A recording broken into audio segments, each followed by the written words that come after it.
What happens when a budget IEM company tries to tackle the big boys? You get this.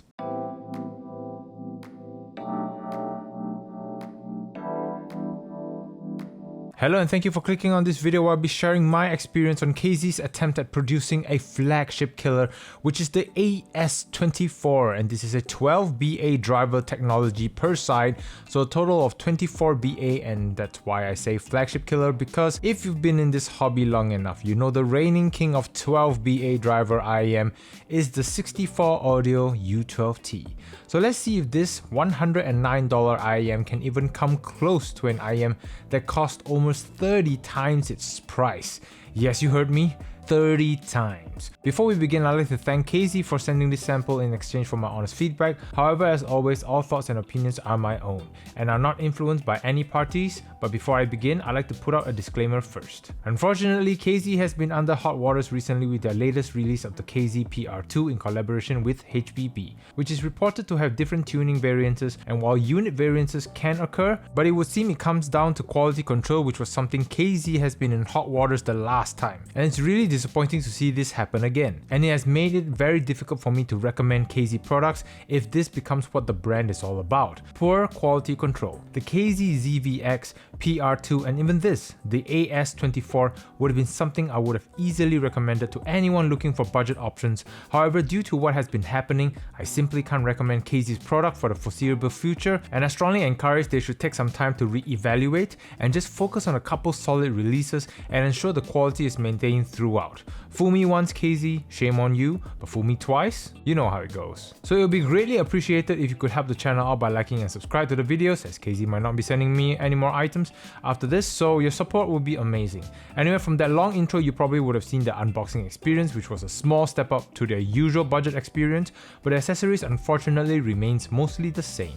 Still no case, especially coming in at this price point, which is a little disappointing. It comes with a few interchangeable ear tips and the usual cable, which is again a little disappointing, so I'm assuming all that cost simply went into stuffing all that BA into the IEMs, but sadly no love for other components. The IEMs designs themselves can be a hit or miss. While it looks slightly better in real life compared to the photos, I'm not a huge fan of this design. That pattern behind this glass or acrylic just looks simple and doesn't particularly stand out to me. I feel KZ's other budget designs look better compared to the AS24's design, but this category, like audio, is subjective, so your preferences may vary.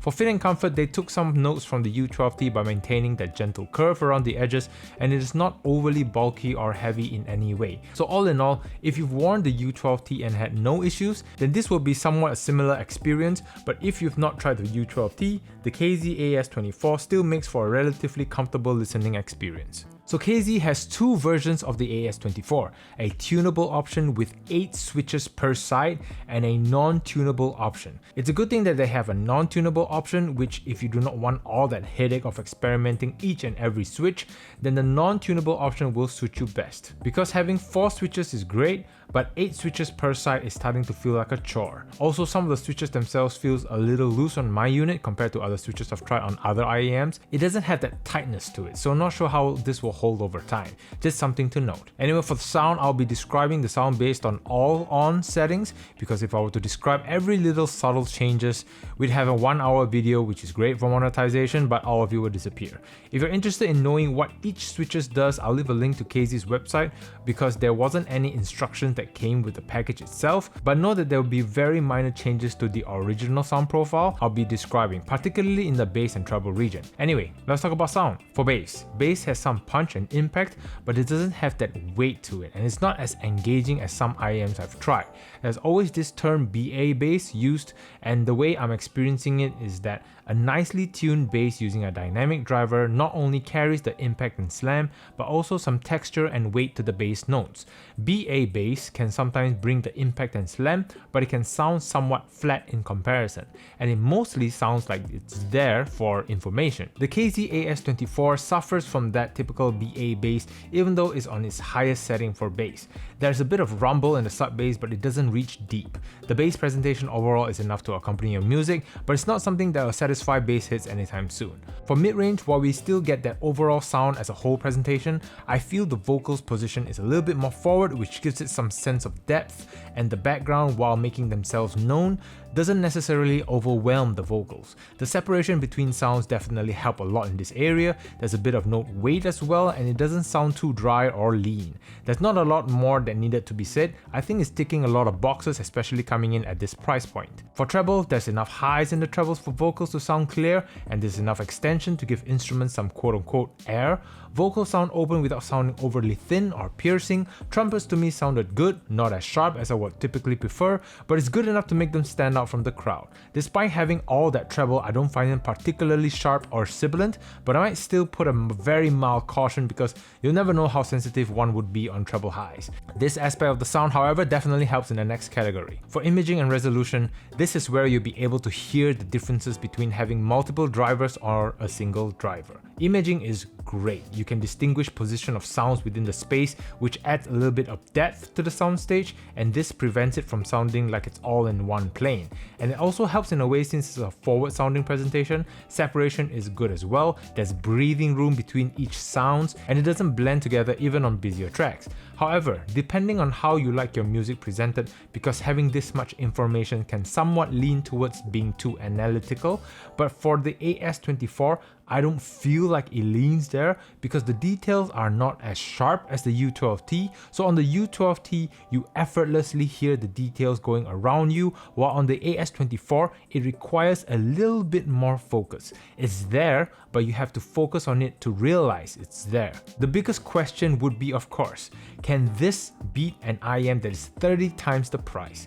And it really depends on your preference. If you've always been in the camp of budget level audio gears, then there will be no way of justifying the spending of anything above $1,000 for an IEM. But for me, the U12T presents a sound that has better clarity, better bass impact, and technical capabilities. It's simply a step above, but it's definitely not 30 levels above.